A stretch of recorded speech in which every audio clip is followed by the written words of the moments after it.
They all raised their hands, one after another. My sister-in-law, Brielle, stood there like a judge, smiling, as if this was just a fun little game. She asked the question like it was casual. Should Alira be uninvited from family events? Hands went up. My mother-in-law, my father-in-law, cousins, spouses, every hand except one. Grandpa Joe's. I sat there frozen, my son Luca clinging to me. He looked around, confused. His little voice broke the silence. "Mom, why are they doing this?" I didn't answer.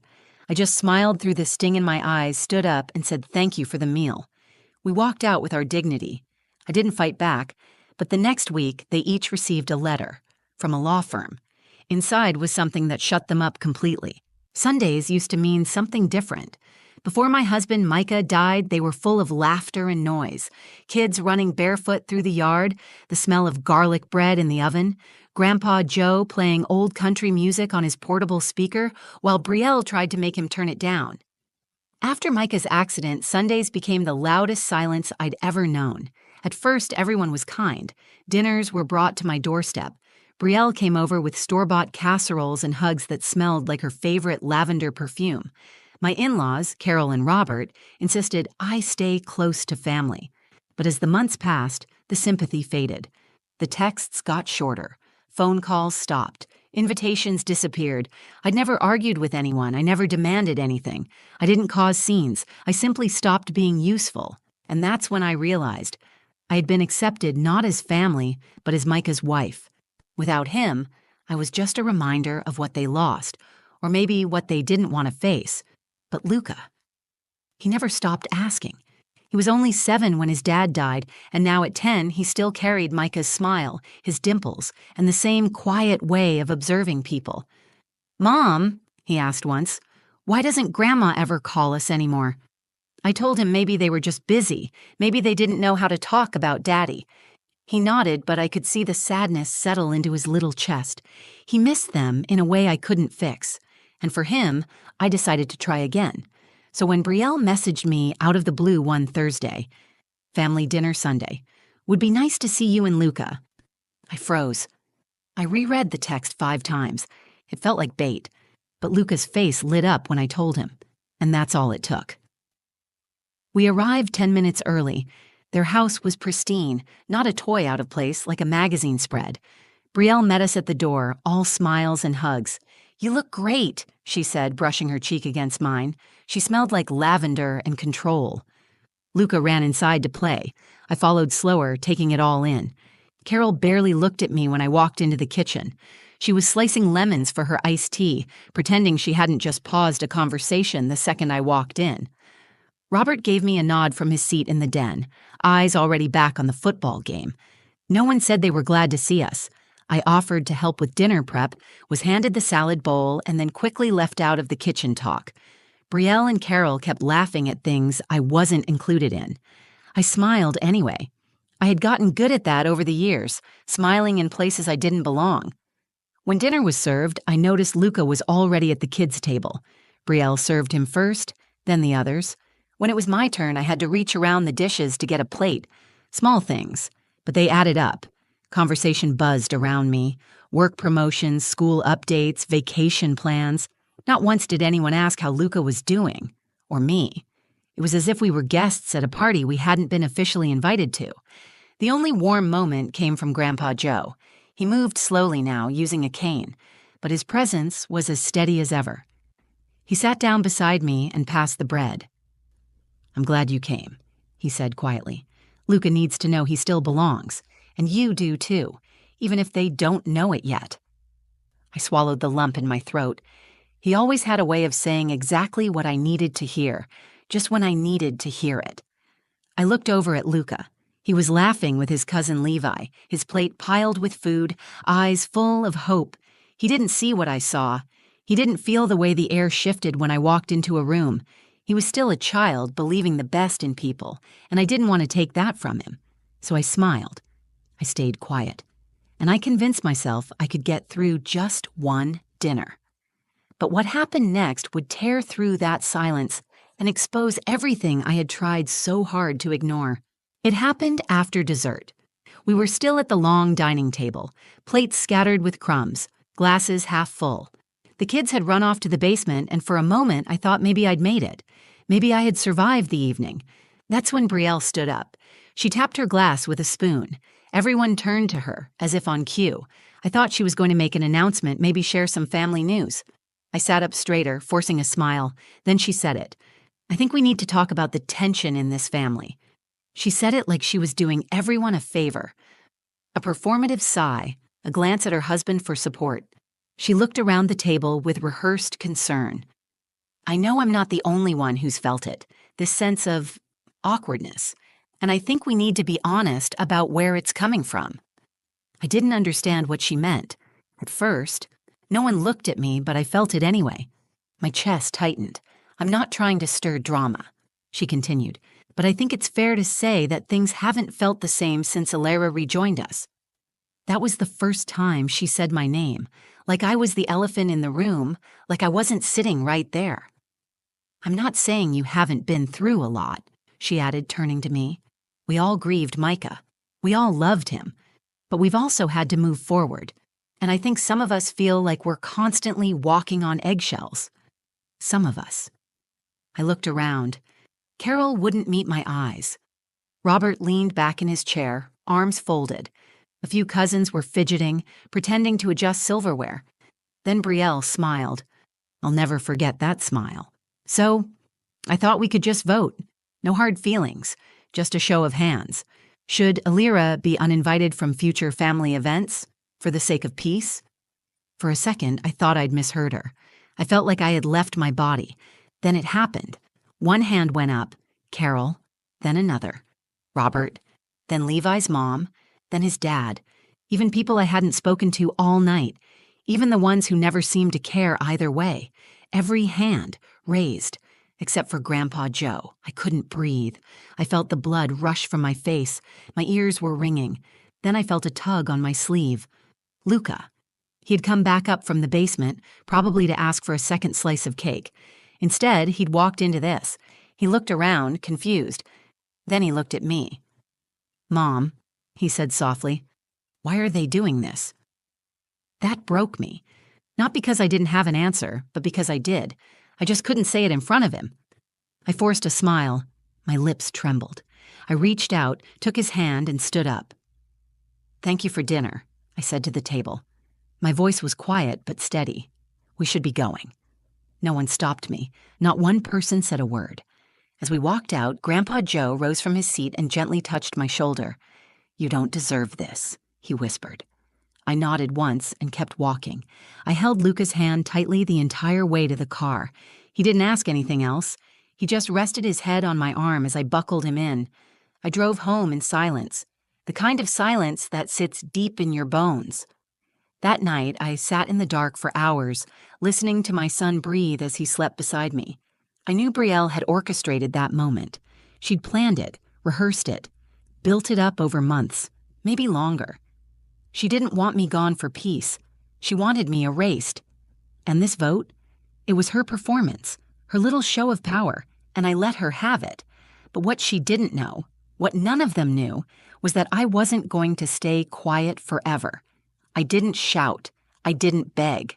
But I was done playing the part of the grieving widow who knew her place. The next move was mine. The house was quiet that night, except for the soft hum of the refrigerator and the rhythm of Luca's breathing beside me. He'd fallen asleep curled against my side, one hand still gripping the sleeve of my shirt like he was afraid I'd disappear. I lay there in the dark, eyes wide open staring at the ceiling. My mind replayed everything. Brielle's voice, the raised hands, Luca's question. Why are they doing this? For years, I'd swallowed my pride for the sake of peace. I'd let them slowly push me aside, convinced myself that silence was the noble thing, that being quiet was better than being the problem. But that vote wasn't just cruel. It was strategic. It was meant to humiliate me in front of everyone. It was meant to show Luca that his mother didn't belong in the family she once helped hold together, and that I couldn't allow. I slipped out of bed, careful not to wake him. I made tea, but didn't drink it. Instead, I opened my laptop and pulled up a folder I hadn't touched in years. Old text messages, voice memos, photos. I scrolled through conversations I'd saved out of habit, messages from Brielle that had once felt passive-aggressive but now felt intentional. One caught my eye. "You don't have to come to Luca's recital. It might be awkward for everyone." Another, "Carol says it's probably better if you just drop him off at the party. It'll be easier for the other kids." I hadn't realized how long the distancing had been happening until I saw it laid out like this, message after message, erasing me one polite suggestion at a time. I opened my notes app and started writing. I listed everything. The way they excluded me from family decisions, the whispered comments about my parenting, the vote. I remembered how Brielle used to say things like, "We all feel a little uncomfortable around Elira," or "You can be so sensitive." It hit me. This wasn't just personal. It was a pattern, one that could legally be challenged. By morning, I'd found a law firm online that specialized in family harassment and reputation damage. I submitted a request for a consultation. Within 24 hours, I was speaking to a woman named Danica Rhodes, a sharp, calm attorney who didn't blink twice when I told her what happened. "I don't think they expect you to push back," she said. "They don't," I replied. "But I'm not doing this for me. I'm doing it for my son." Danica reviewed the messages. She listened to the audio I didn't even realize we had, recorded by Luca's smartwatch, which I'd forgotten could store voice logs. It had captured almost everything from that night. Brielle's voice proposing the vote, the awkward silence, the moment my name was said, and the exact words she used. "She's too weak to fight back anyway." Danica leaned back in her chair. "We'll draft a cease and desist letter, but we're going to attach documentation. We'll make it clear this isn't just about hurt feelings. It's about calculated harm, exclusion of a child, and emotional manipulation of a minor." I exhaled. For the first time in years, I didn't feel powerless. We also discussed next steps, what it would look like to formally restrict access to Luca from family members who created an unsafe emotional environment. It wasn't a custody battle. It was a warning. Danica's team sent the letter 2 days later. Each family member received their own sealed copy. It wasn't loud, it wasn't messy, but it hit like a thunderclap, and suddenly all the people who had voted to push me out went completely silent. The letters were delivered on a Thursday morning, each one signed, sealed, and stamped from Rhodes and Keene Family Law, addressed individually to every adult who had raised their hand. I didn't tell anyone they were coming. I didn't post anything online or send warning texts. I went about my day as usual, made breakfast, packed Luca's lunch, took him to school. But there was a strange calm in my chest, a quiet knowing that something irreversible had been set in motion. By noon, the calls started. First a missed call from Carol, then 2 text messages from Robert. "We need to talk." "This has gone too far." I didn't reply. At 1:23 p.m., Brielle texted me. "Seriously? A lawyer? What is wrong with you?" Then, 10 minutes later, "You're really going to tear this family apart over a stupid dinner?" Still, I said nothing, because it wasn't just a dinner, and she knew it.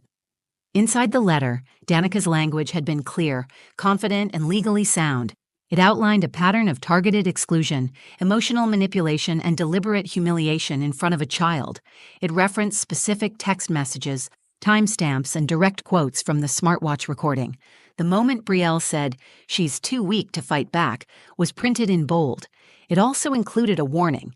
If any further attempts were made to isolate Elira or create a hostile emotional environment for Luca, the next steps would include a formal complaint with Child Protective Services and legal motion to limit unsupervised access to him. The part that hit the hardest? The letter's closing paragraph.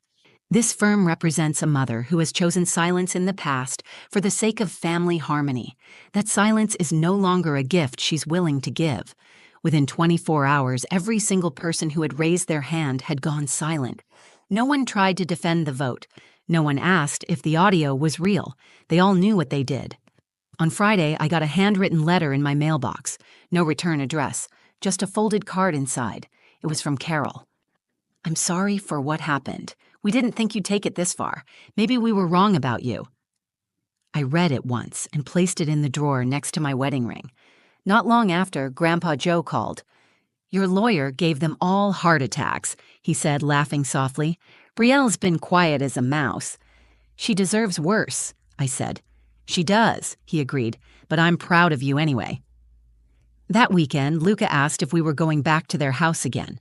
I looked at him, this brave, sensitive boy who had seen more cruelty in one night than most adults do in years. No, sweetheart, I said. Not for a while.